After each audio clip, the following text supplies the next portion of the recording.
What's up, guys? Coleman Hawkins here, back with another episode of Every Pod A Wildcat. I'm here with the man, Dug McDaniel. Dug McDaniel. Yes, sir. Yes, sir. Doug, tell us a little bit about yourself, man. Where you from? When you started playing basketball? Just give us a little bit of information about you. I'm from Washington, D.C. I started playing basketball around 2 years old when I first got introduced to the game. Probably up and down, probably like around 5 years old. Since I started playing, I've been playing at the highest level. As a youngin, I played up 2 grades above me, which I say helped develop my IQ. And yeah, that's about it. Yes, sir. Yes, sir. So you said Washington, D.C. There's pretty good hoops out there. Most definitely the best hoops. You think Washington, D.C. is the best hoops, or you got? DMV. Give me a top three hoop spots. Hoop spots. I'm gonna go Berry Farms. That's the Goodman League. I'm gonna go Watts. This all outside, like playground. Then I'm gonna go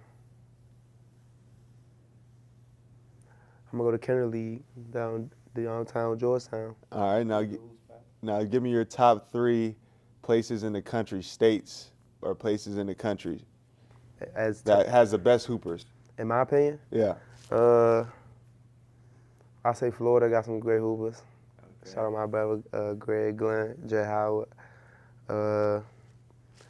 Texas, pretty good hoopers. And I say New York. New York, okay. Yeah. Okay, that's what's up. So you came from Michigan and you just shouted out Jet Howard.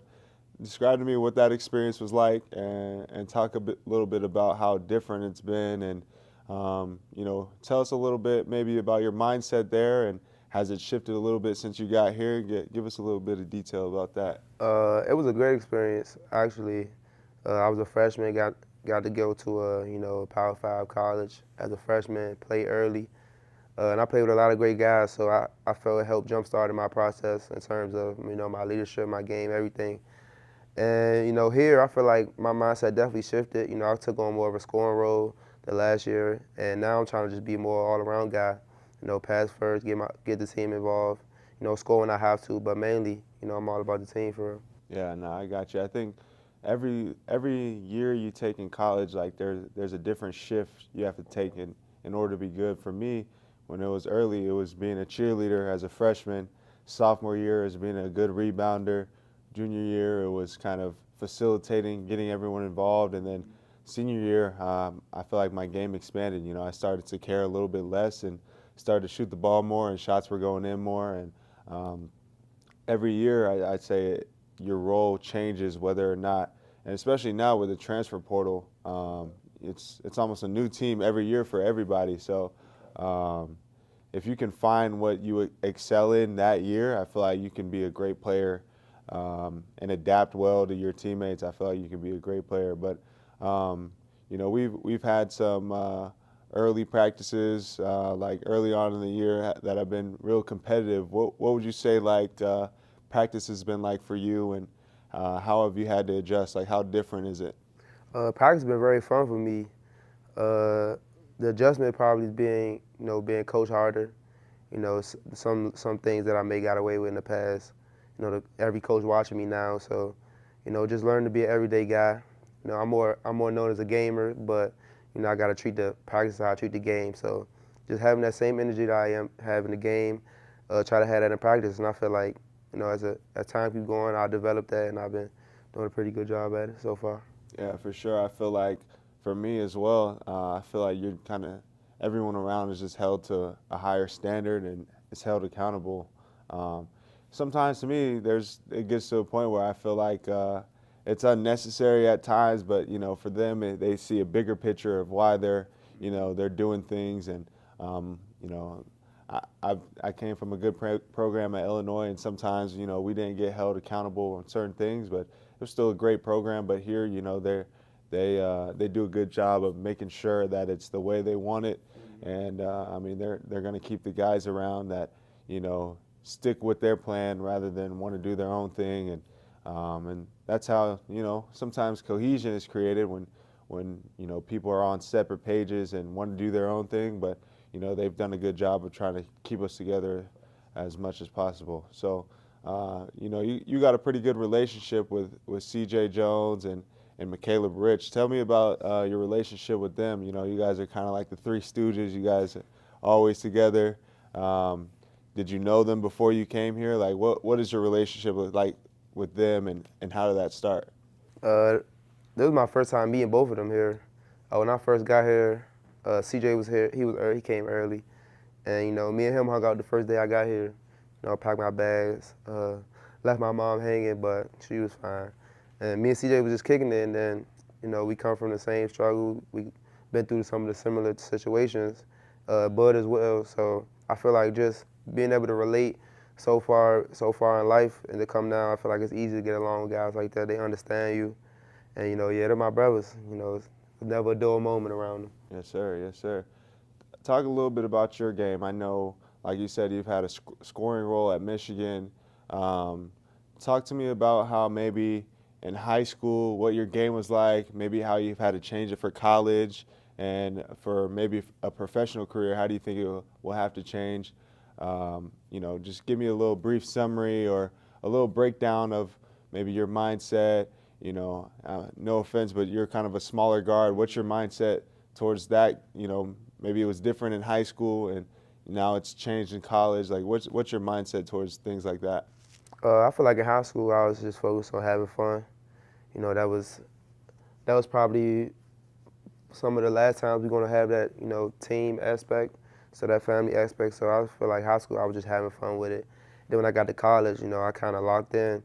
But as I got there and the game started to slow down for me, I started to see it wasn't that much different from high school. It just everybody just starting their role, like you said.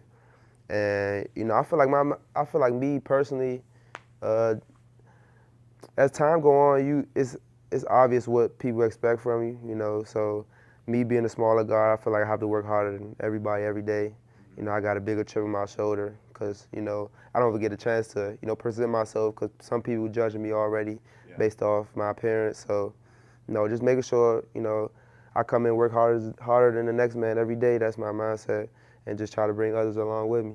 Yeah, I've seen NBA guards that around 6 foot and under talk about how they have to be really a dog defensively, and I've seen you embrace that role. Trying to pick people up full court, really crawl up into people, and make it not what people would assume a mismatch. I think you've done a good job of that defensively, and I think you can be elite of changing the outcome of games when you can sit down and guard the other team's point guard and disrupt plays, disrupt timing of things, because you're able to use your speed, your quickness to like I said, really challenge and crawl up in somebody. So yeah, no, that's dope. That's dope for sure. You got any questions for me? I got a question for you. What's up? Name your top 3 best hoop states. Best hoop or states. areas. I think I'm gonna have to go 1, California. That's where I was born and raised. I feel like we got the best hoops. I respect that. I think I might have to go. Texas at 2. It's a large state.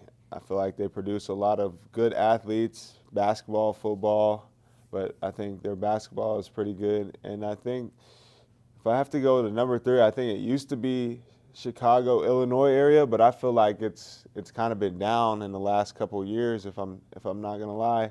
So I think I'm gonna have to go with DMV. Really, I like the DMV. I'm a big Kevin Durant guy, so I feel like there's a lot of good hoopers that come out of there. But if Chicago hoops was up still, I think I'd have to go with Illinois, Chicago. So yeah. Respect.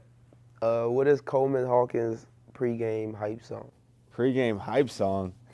I don't really got a hype song. Really, they my man Dave overtakes the Ox and is blasting the same 4 songs. So I don't. Netherlands song. Yeah, I don't really have like a hype song. You got a hype song or anything that gets you going? Anything that gets you locked in? Any crash out music, it don't matter what it is. Like all the new stuff. Up tempo.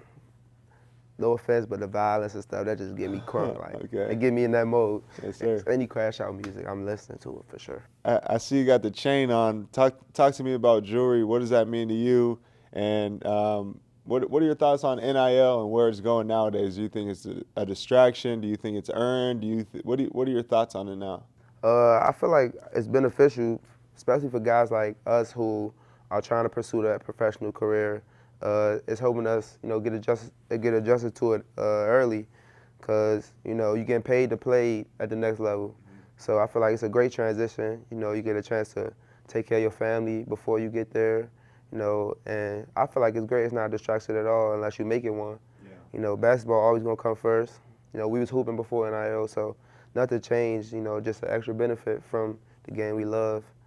And what was the other question you had? Your chain. Talk to me a little about your chain, your jewelry, your grill. I'm your a jewelry earrings. guy. Since I was a kid. Now, when I was younger, I used to go to school with aluminum foil in my mouth. Act like I used to have grills and stuff, but I'm a big jewelry guy. And I just feel like, we put in so much work, we got to bless ourselves. We got to enjoy it ourselves too. So this is just showing appreciation to myself for how far I came. Okay. Yes, sir. I see you. I see you. If you had to change one thing, one rule, or anything like that about college basketball, what would it be? And I'll start with mine. I talked to Coach Tang about this. I said, get rid of the summer workouts. Maybe have like a one period, maybe like a 4-week period, but I just don't find it necessary. I mean, you come from the DMV. That's a great hoop spot. I can promise you could go home and have some great workouts, some great runs. I feel like, you go the day workouts are an hour, and then you don't have nothing to do the rest of the day.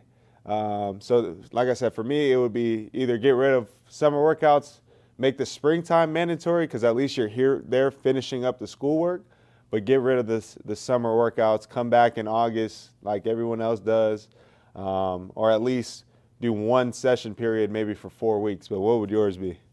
That was a great one.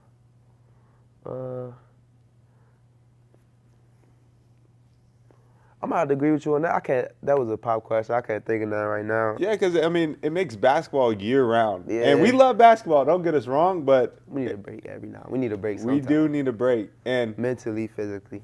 And it's like I said, I feel like I can be at home and get great runs in, get great work in, pro runs too. Yeah, like while still holding myself accountable to where I'm not getting out of shape. When you're playing basketball, I feel like when you're playing basketball, it's being in better shape than when you're lining up on a baseline running or doing summer conditioning.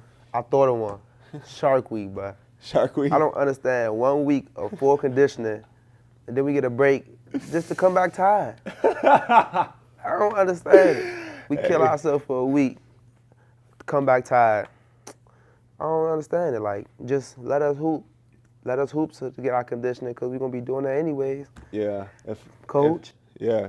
Coach, if you're listening, I know I had you on the show. I was agreeing with you. I was sitting down with you. I might have put on a good little act. But no, I understand the concept that they're going with, for us to be able to fight through, adversity and, challenges and things like that. But, I do feel like if we were able to just hoop for long periods of time for a stretch or do whatever, I feel like basketball conditioning is not the same conditioning as just lining up and running.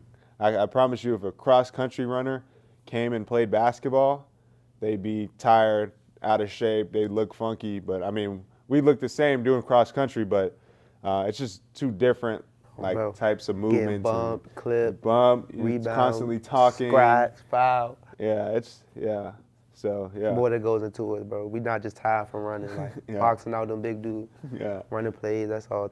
Yeah. Mentally, too. There's a mental space. You got to remember plays. You got to remember defensive calls. You have to be on top of that, too. So, no, that's how they go into it. So, we talked about your height a little bit. And I'd say football players, a tall height is 6'3". You think you'd be able to play football at the college level, or? Most definitely. I be thinking about this all the time, bro. Like, when I'm out there, that's why it's hard for me to go to the games, because I'm like my first love is football. So that passion just come out. I be like, I gotta leave. Like, I just want to get out there. What position were you? I was like a utility dude. Like, I played everything in high school: punt returns, corner, safety, wide receiver. Wherever you need me, I am. So you'd be like kind kind of like I don't know if you know who he is, but he was a former Chicago Bear, like a Tariq Cohen, like a slot maybe, like. I know what that is. Yeah. Bro. So, Slot. can run the ball, run it at the running back spot. I can see you as like that. a Tyreek Hill type of Tyreek Hill. speed kills. A little bit of everything. No, that's dope. You said you like football. I like the Bears. I know we talked about this before, but the people might want to hear. Who's your favorite? You have a favorite NFL team or? The Baltimore Ravens. Baltimore Ravens. Who's Super Bowl champs. Who's your favorite player? I like Marlon Humphreys. He played defense. Marlon Humphreys. Okay. Mr. Do Everything. Okay. Or Kyle Hamilton. Oh yeah. No, that's dope. So this is my man Dug McDaniel. He'll be leading the way from the point guard spot for us. He's a great guy, great player. Don't hesitate to, say what's up to him.